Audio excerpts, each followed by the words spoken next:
Hello बच्चों। मेरा नाम है अलाउद्दीन शेख और आज हम लोग वेक्टर्स के बारे में पढ़ेंगे। तो स्टार्ट करते हैं वेक्टर्स के बारे में।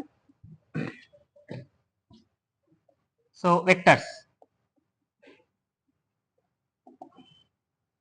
बच्चों, वेक्टर्स में हम लोग वेक्टर्स के बारे में सीखेंगे। क्या होते हैं वेक्टर्स, कैसे हम इसको डिफाइन करते हैं और इसके प्रॉपर्टीज क्या होते हैं। फिर उसके बाद इनमें हम एडिशन, मल्टीप्लिकेशन ये सब कैसे करते हैं और वेक्टर के और क्या क्या एप्लीकेशन हो सकते हैं हमारे फिजिक्स में, ये हम इस चैप्टर में पढ़ेंगे।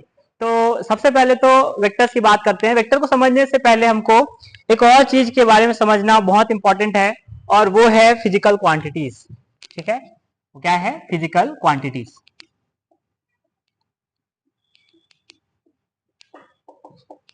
ओके, सो फिजिकल क्वांटिटीज क्या होती हैं? कुछ नहीं, तो फिजिकल क्वांटिटीज है वो सारी चीजें जो हम मेजर कर सकते हैं।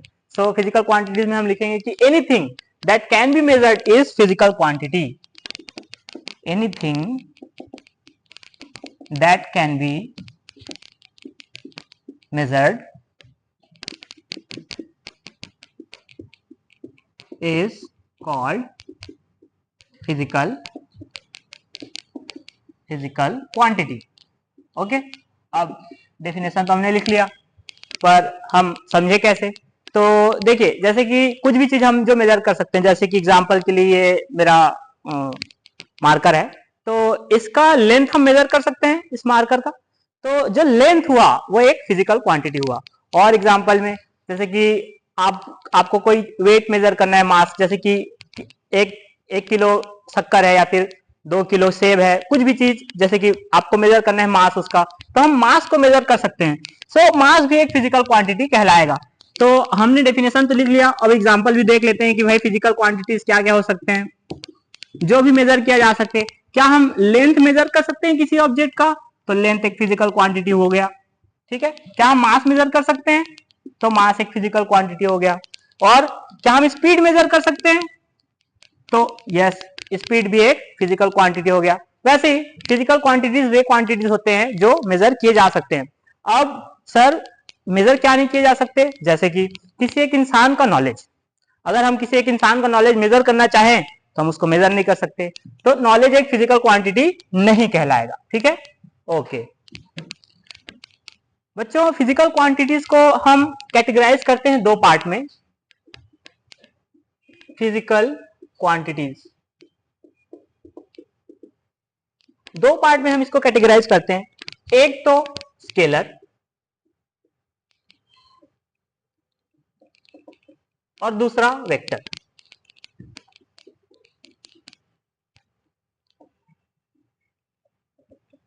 एक तो स्केलर क्वांटिटी और दूसरा वेक्टर क्वांटिटी। तो क्या होते हैं स्केलर क्वांटिटी और वेक्टर क्वांटिटी? सबसे पहले तो मैं स्केलर क्वांटिटी पे आता हूं।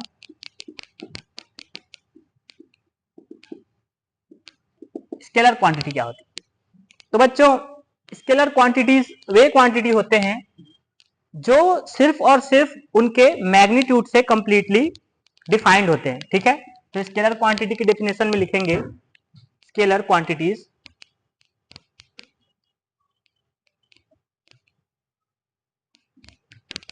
scalar quantities are completely described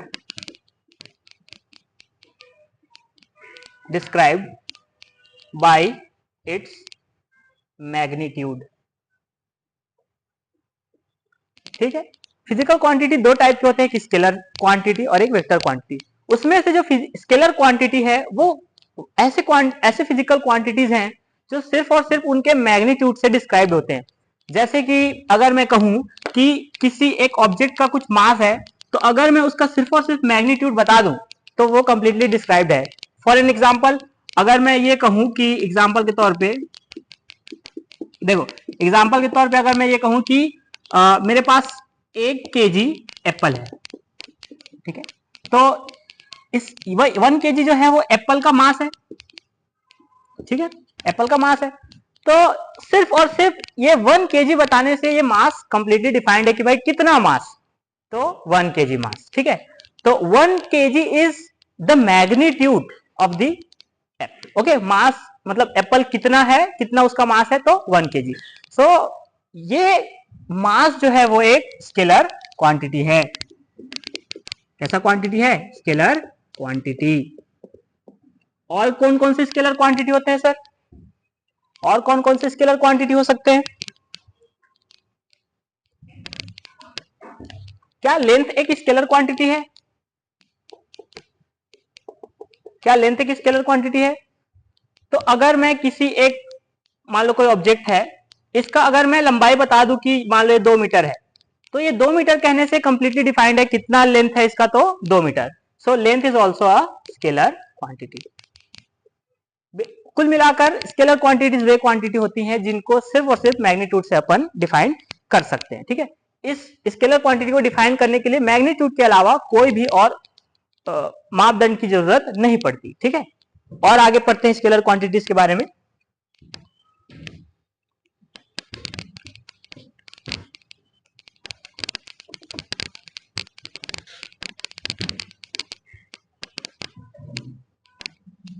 क्या स्केलर क्वांटिटीज को डिफाइन करने के लिए यूनिट की जरूरत होती है? Yes, scalar quantities have unit. जैसे कि 1 kg, जैसे कि 2 मीटर। ठीक है, तो स्केलर क्वांटिटीज में यूनिट की जरूरत पड़ती है। दूसरा, स्केलर क्वांटिटीज को ऐड करने या सब्सट्रैक्ट करने के लिए हम नॉर्मल सा जो हमारे एडिशन और सब्सट्रैक्शन के रूल हैं उनको हम लगा सकते हैं। तो simple addition and subtraction can applicable. ठीक है, सिंपल एडिशन और सब्सट्रैक्शन हम कर सकते हैं। इसका क्या मीनिंग हुआ सर कि सिंपल एडिशन एंड सब्सट्रैक्शन कर सकते हैं?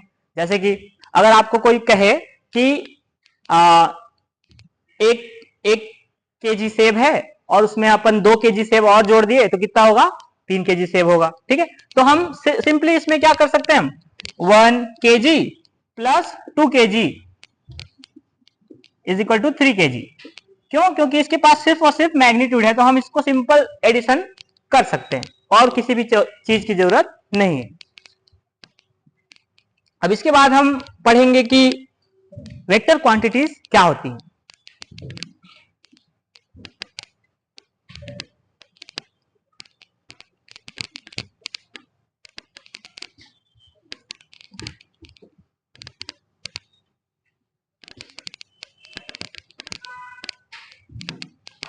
ठीक है, वेक्टर क्वांटिटीज क्या होते हैं? तो लिखेंगे vector quantities.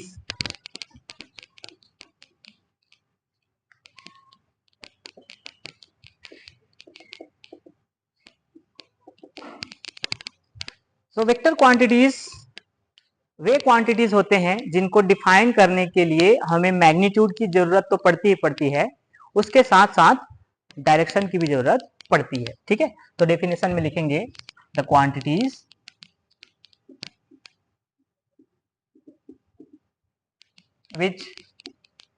which have magnitude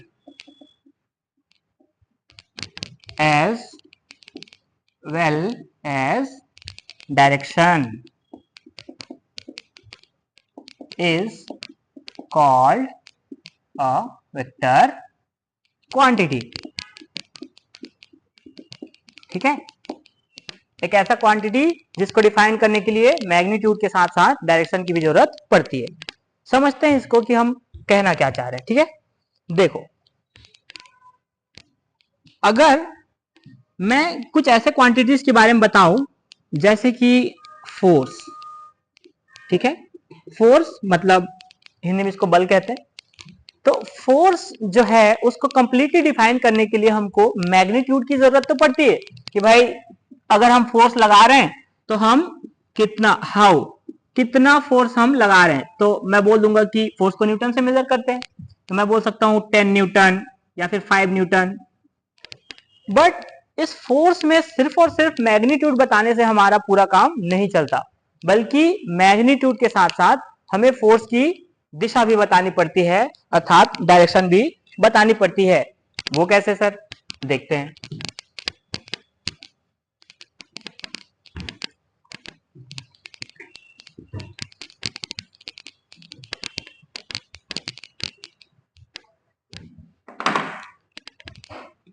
देखिए, अगर मेरे पास एक कोई सरफेस है और उस पर मैंने एक ब्लॉक रख दिया, ठीक है, अगर मैंने कहा कि इस पे मैं फोर्स लगा रहा हूं 10 न्यूटन का, ठीक है, मैं कितने न्यूटन का फोर्स लगा रहा हूं, 10 न्यूटन का, तो ये इस पर डिपेंड करता है कि ये 10 न्यूटन का फोर्स हम किस डायरेक्शन में लगा रहे हैं। अगर हम, ये स्मूथ सरफेस है, अगर हम ये 10 न्यूटन का फोर्स इस दिशा में लगाएंगे तो ये डिस्प्लेस हो सकता है, इट कैन डिस्प्लेस, ठीक है। अगर हम ये 10 न्यूटन का फोर्स इस डायरेक्शन में लगाएं तो नीचे तो हमारा सरफेस है, तो क्या ये डिस्प्लेस हो सकता है, नहीं। तो फोर्स एक ऐसा क्वांटिटी है जिसको डिफाइन करने के लिए हमको मैग्नीट्यूड की जरूरत तो पड़ती है भाई, 10 न्यूटन ये भी है, 10 न्यूटन ये भी है, पर उसके साथ साथ हमको एक डायरेक्शन की भी जरूरत पड़ती है, क्योंकि डायरेक्शन चेंज होने से हमारे जो फिजिक्स के रिजल्ट्स हैं वो चेंज हो जाते हैं। 10 न्यूटन का ही फोर्स इस डायरेक्शन में लगाने से ये डिस्प्लेस हो सकता है, पर ऊपर से डाउनवर्ड डायरेक्शन में लगाने पर ये नो डिस्प्लेसमेंट होगा, कोई डिस्प्लेसमेंट नहीं होगा। तो कुछ क्वांटिटीज ऐसे होते हैं फिजिक्स में, या फिजिकल क्वांटिटीज के कुछ क्वांटिटीज ऐसे होते हैं जिनको डिफाइन करने के लिए मैग्नीट्यूड तो आवश्यक है ही, उसके साथ ही साथ हमको डायरेक्शन की भी जरूरत पड़ती है। तो फोर्स एक वेक्टर क्वांटिटी है, force is a vector quantity, ठीक है। तो और भी ऐसे फिजिकल क्वांटिटीज हैं जिनको डिफाइन करने के लिए मैग्नीट्यूड के साथ साथ डायरेक्शन की जरूरत पड़ती है। एग्जांपल में लिखेंगे, अगर हमें वेलोसिटी कहा जाए, वेलोसिटी, तो velocity is a vector quantity, और acceleration, acceleration is also vector quantity. और भी बहुत सारे वेक्टर क्वांटिटीज हैं जैसे कि मोमेंटम, ठीक, और भी वेक्टर क्वांटिटीज हैं जिनके बारे में हम आने वाले चैप्टर्स में पढ़ेंगे, ठीक है। तो फिलहाल के लिए कुछ एग्जांपल्स हैं जो वेक्टर क्वांटिटीज हैं। तो वेक्टर क्वांटिटीज वे क्वांटिटीज होते हैं जिनको डिफाइन करने के लिए मैग्नीट्यूड के साथ साथ डायरेक्शन की भी जरूरत पड़ती है। आगे समझते हैं और वेक्टर क्वांटिटीज के बारे में बच्चों।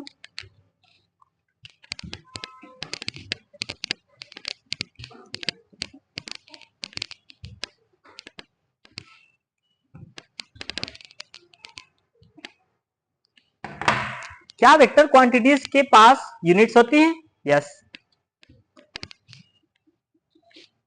तो वेक्टर क्वांटिटीज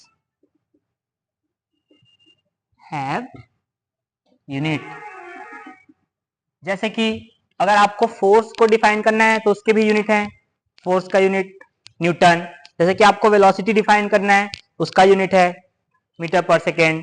जैसे कि आपको एक्सेलरेशन डिफाइन करना है उसका भी यूनिट है। तो जो वेक्टर क्वांटिटीज होती हैं उनका भी यूनिट होता है। दूसरा, vectors follows vector law of addition. क्या वेक्टर्स को हम सिंपल एडिशन और सब्सट्रैक्शन कर सकते हैं? नहीं।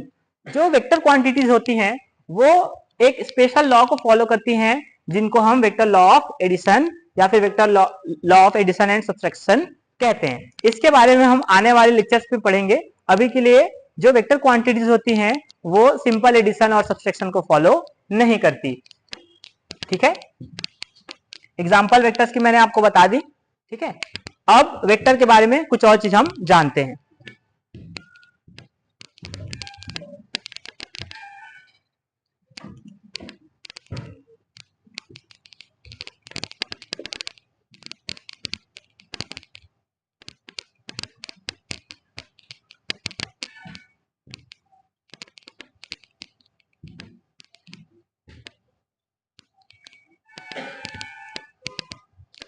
अभी हम देखेंगे कि एक वेक्टर को हम रिप्रेजेंट कैसे कर सकते हैं।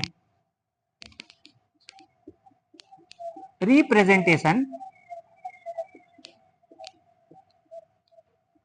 Of a vector, representation of a vector, ठीक है।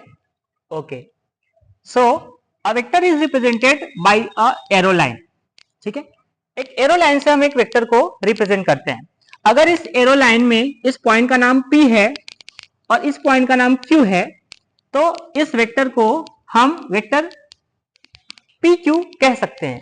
This vector is called vector PQ, और इस PQ के सिर पर एक हम तीर का निशान लगा देते हैं।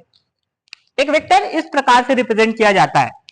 ये जो पॉइंट है इसको कहते हैं हेड ऑफ द वेक्टर, ठीक है। इस पॉइंट को हम कहते हैं हेड ऑफ द वेक्टर। इस पॉइंट को हम कहते हैं टेल ऑफ अ वेक्टर, ठीक है। ये पॉइंट वेक्टर का टेल है और ये हेड है। इस वेक्टर को अगर आप चाहो तो कोई नाम दे सकते हो, एग्जाम्पल के लिए A, so it can also be called vector A, ठीक है। कुछ भी आप नाम अपने हिसाब से दे सकते हैं। बच्चों, यहां पर इस तीर की जो लेंथ होती है वो वेक्टर की मैग्नीट्यूड को रिप्रेजेंट करती है। Length of the arrow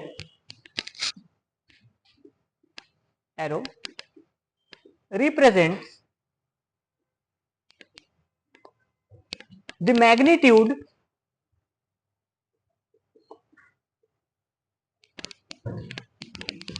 of the vector, ठीक है। जो लेंथ होता है वो उसके मैग्नीट्यूड को रिप्रेजेंट करता है। The direction of arrow, length of the line, actual में लेंथ ऑफ द लाइन होना चाहिए। The direction of the arrow represent the direction of a vector, ठीक है। तो इस लाइन में जो इसका जो लेंथ है वो वेक्टर के मैग्नीट्यूड को रिप्रेजेंट करता है, और ये जो एरो का जो डायरेक्शन है वो इस वेक्टर के डायरेक्शन को रिप्रेजेंट करता है, ठीक है। तो ये वेक्टर का डायरेक्शन है इस ओर, इस दिशा में, ठीक है ना। ओके, सो ये तो है रिप्रेजेंटेशन ऑफ वेक्टर्स। अब इसके आगे हम पढ़ते हैं कुछ वेक्टर्स के बेसिक डेफिनेशंस के बारे में। इसको रफ कर देते हैं।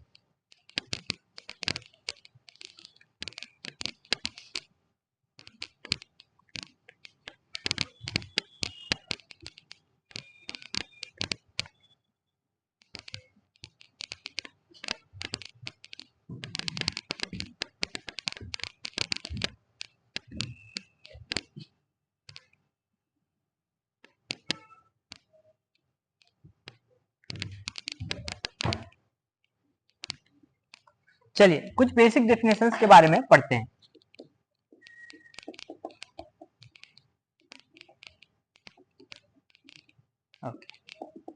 सो कुछ स्पेसिफिक वेक्टर्स के बारे में हम इसमें सीखेंगे। तो सबसे पहला है इक्वल वेक्टर, इक्वल वेक्टर्स, ठीक है। इक्वल वेक्टर्स क्या होते हैं? इक्वल वेक्टर्स, अगर दो वेक्टर्स के मैग्नीट्यूड और उनके डायरेक्शन सेम है तो हम उन दो वेक्टर्स को इक्वल वेक्टर्स कहते हैं। एग्जाम्पल के लिए अगर मैं एक वेक्टर बनाऊं जो इस टाइप का दिखता है, इस वेक्टर का नाम ए है, और अगर मैं एक दूसरा वेक्टर इसी के ही जैसा बनाऊं और इसी के ही डायरेक्शन में बनाऊं जैसे कि ऐसा, तो इन दोनों ही वेक्टर्स के जो लेंथ है अर्थात जो मैग्नीट्यूड्स है वो तो सेम है।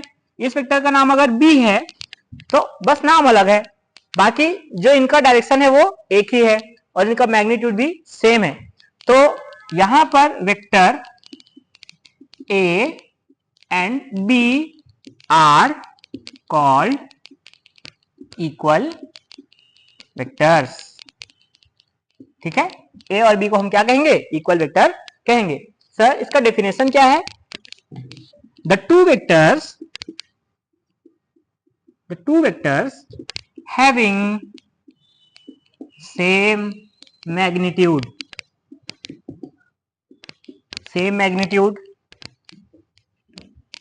as well as same direction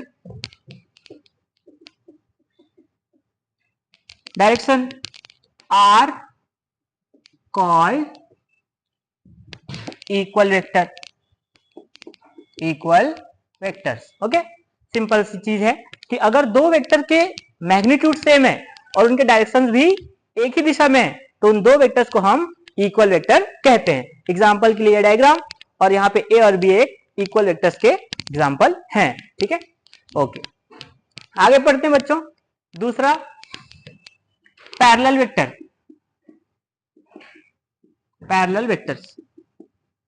क्या होता है सर पैरेलल वेक्टर्स? अगर दो वेक्टर्स के डायरेक्शंस सेम है पर जरूरी नहीं कि उनके मैग्नीट्यूड भी सेम है, तो हम उन वेक्टर्स को पैरेलल वेक्टर्स कह सकते हैं। जैसे कि मैंने एक वेक्टर बनाया जिसका डायरेक्शन इस दिशा में है, ये वेक्टर ए है। अब अगर मैं एक दूसरा वेक्टर बनाता हूं जिसका मैग्नीट्यूड जरूरी नहीं है कि ए के बराबर है, पर इसकी दिशा ए की ही जैसी है या ए की दिशा में ही है। एक वेक्टर ए जिसकी दिशा कुछ है और एक वेक्टर बी जिसकी दिशा ए के ही दिशा में है, पर इनका मैग्नीट्यूड सेम नहीं है, फिर भी ऐसे वेक्टर को हम पैरेलल वेक्टर्स कहते हैं। So here vector A and vector B are parallel vectors. ठीक है, दो वेक्टर्स जिनके डायरेक्शन सेम होते हैं पैरेलल वेक्टर कहलाते हैं। यहां पे अपन डेफिनेशन लिख सकते हैं, vectors having same direction are called parallel vectors. ठीक है, दो या दो से ज्यादा वेक्टर्स भी हम ड्रॉ कर सकते हैं। एक मैं तीसरा वेक्टर भी बनाऊं जो इसी डायरेक्शन में है, तो तीनों वेक्टर्स पैरेलल वेक्टर्स हो जाएंगे। कितने भी वेक्टर्स पैरेलल वेक्टर्स हो सकते हैं। ठीक है, बस उनकी डायरेक्शन सेम होनी चाहिए। ओके, आगे पढ़ते हैं। आगे अपन पढ़ेंगे एंटी पैरेलल वेक्टर्स के बारे में।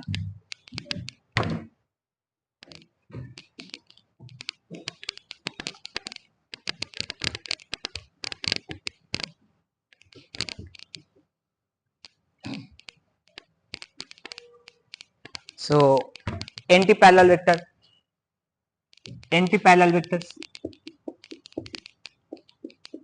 नाम से स्पष्ट है भाई। देख लो क्या लिखा है, एंटी पैरेलल।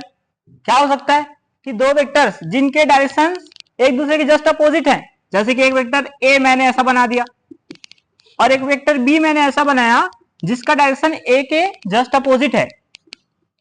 ऐसा, ये वेक्टर ए इधर जा रहा है, वेक्टर बी इधर जा रहा है, दोनों के डायरेक्शन एक दूसरे के अपोजिट है, तो ए और बी जो है वो एंटी पैरेलल वेक्टर्स कहलाते हैं। ठीक है, vectors having directions opposite to each other। दो या दो से ज्यादा ऐसे वेक्टर्स जिनके दो वेक्टर्स जिनके डायरेक्शन एक दूसरे के जस्ट अपोजिट है, क्या कहलाते हैं? एंटी पैरेलल वेक्टर्स कहलाते हैं।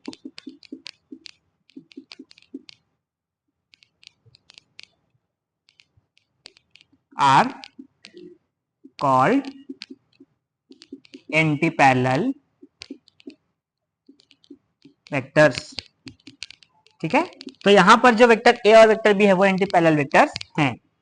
A and B are anti parallel. ठीक है, बहुत अच्छा, ए और बी यहां पे एंटी पैरेलल वेक्टर्स हैं। आगे पढ़ते हैं और कुछ डेफिनेशंस के बारे में पढ़ते हैं।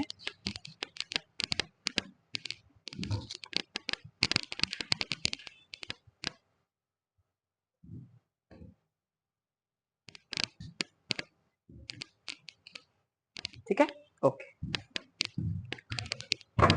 सो नेक्स्ट है नल वेक्टर। नल वेक्टर क्या होता है? Null vector, okay. Null vector का सिंपल सा डेफिनेशन है कि a vector having zero magnitude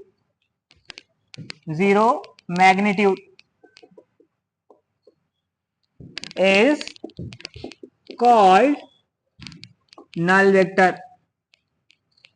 ठीक है, एक ऐसा वेक्टर जिसके पास कोई मैग्नीट्यूड ही नहीं है या फिर जीरो मैग्नीट्यूड है, उसका मैग्नीट्यूड कितना है? जीरो है, तो उस वेक्टर को हम क्या कहेंगे? एक नल वेक्टर कहेंगे। ठीक है सर, नल वेक्टर का कुछ डायरेक्शन होता है क्या? नहीं। So the direction of null vector is not defined। ठीक है, नल वेक्टर का डायरेक्शन डिफाइन नहीं होता। ठीक है, एक ऐसा वेक्टर जिसका मैग्नीट्यूड जीरो है उसको हम क्या कहते हैं? नल वेक्टर कहते हैं। ये सारे डेफिनेशंस काफी इंपॉर्टेंट है। ठीक है, इनको आपको समझना है और याद रखना है कि कौन सा वेक्टर क्या होता है। ओके, आगे पढ़ते हैं।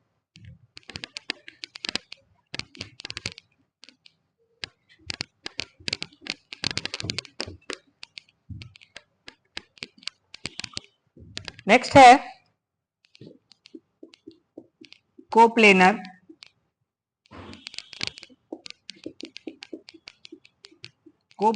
वेक्टर्स। ठीक है, कोप्लेनर वेक्टर्स क्या होते हैं? कोप्लेनर वेक्टर्स ऐसे वेक्टर्स जो एक ही प्लेन में लाई करते हैं, उनको हम क्या कहते हैं? कोप्लेनर वेक्टर्स कहते हैं। सबसे पहले अपन डेफिनेशन लिखते हैं। Vectors lies on same plane are called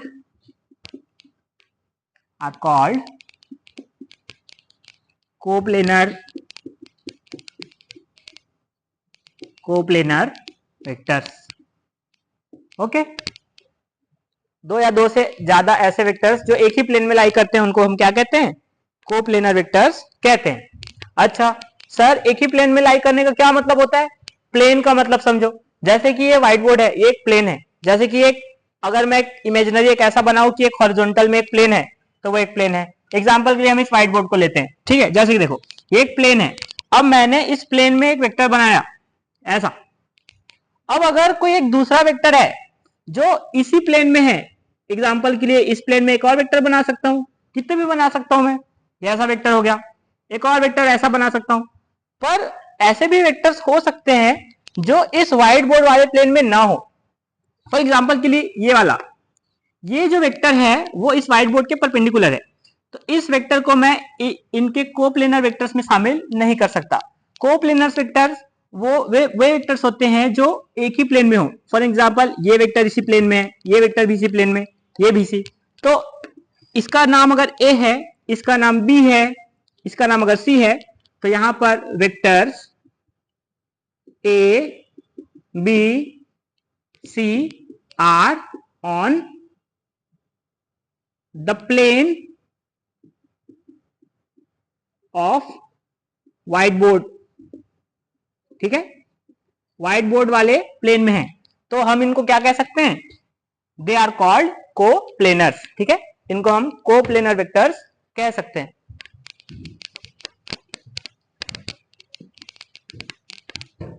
coplanar vectors ऐसे वेक्टर्स जो एक ही प्लेन में लाई करते हैं। ठीक है, तो यहां पर जो ए बी एंड सी है वो क्या है? कोप्लेनर वेक्टर्स हैं on the plane of white board. Hence here vector A B and C are called, या फिर can be called coplanar vectors.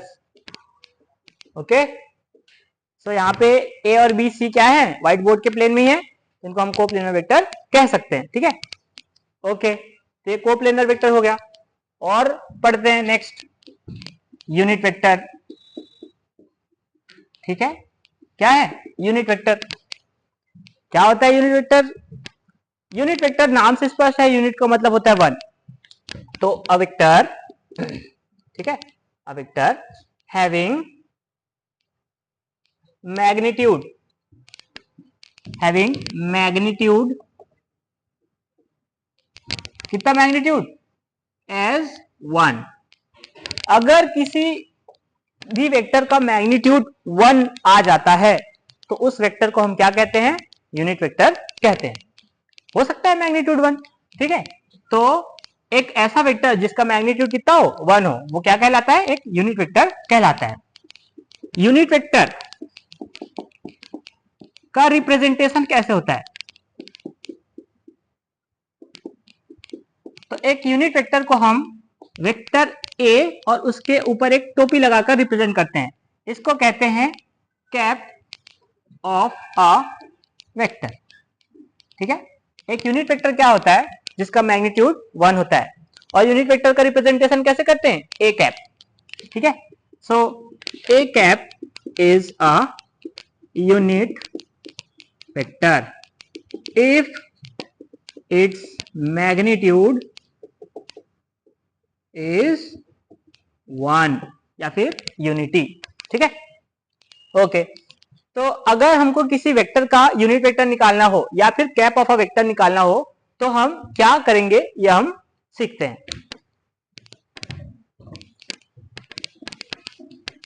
ठीक है।